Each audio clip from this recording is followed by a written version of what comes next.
अच्छा सर, आज आपने एमएस और अपनी टीम के हमरा टीएचक्यू हजरों का दौरा किया।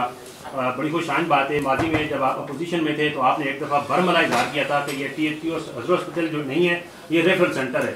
तो अभी आपने तफसीली ब्रीफिंग ली, क्या समझते हैं ये रेफरल सेंटर से दोबारा टीएचक्यू हजरों बन गया? जी बिल्कुल।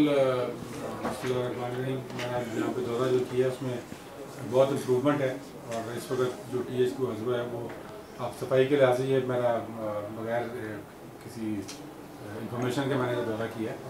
बहुत ज़बरदस्त इन्होंने सफाई रखी हुई है सारी। पेशेंट से भी जो बात हुई है सारे मुतमईन हैं, मशीनरी इनके पास मौजूद है। मसला सिर्फ यहाँ पे ये है कि इनके पास डॉक्टर्स कम है, स्पेशलिस्ट होते हैं। वो 18 डॉक्टर की जगह उनके पास 10 है, वो 8 डॉक्टर इनके पास जो स्पेशलिस्ट ऑर्थोपीडिक हैं वो कम है और एक ट्रॉमा सेंटर की कमी है। तो इंशाल्लाह उसके लिए हम इनको मदद करेंगे ताकि वो भी पूरा हो जाए। और ये जो बड़ी अच्छी फैसिलिटी बनी हुई है और सबसे बड़ी बात यह है कि ये पूरे पंजाब में इस वक्त कितने हॉस्पिटल हैं टोटल 124 में से ये नंबर 1 पे आ रहा है।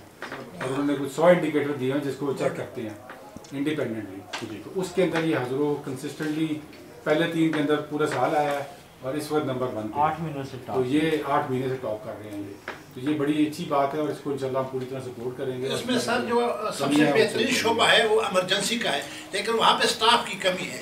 वो डे एंड नाइट 1 बजे में रात हम आए हैं जी, मौजूद होते हैं, काम भी करते हैं बहुत अच्छा, लेकिन स्टाफ की कमी। यहाँ पे मसला सिर्फ यही था कि कोई ऐसा पेशेंट आते हैं तो वो सर्जरी ना होने की वजह से उसको रेफर करना पड़ जाता है। यानी कि अभी रेफरल सेंटर से वापस टीएचक्यू की तरफ आ रहे हैं।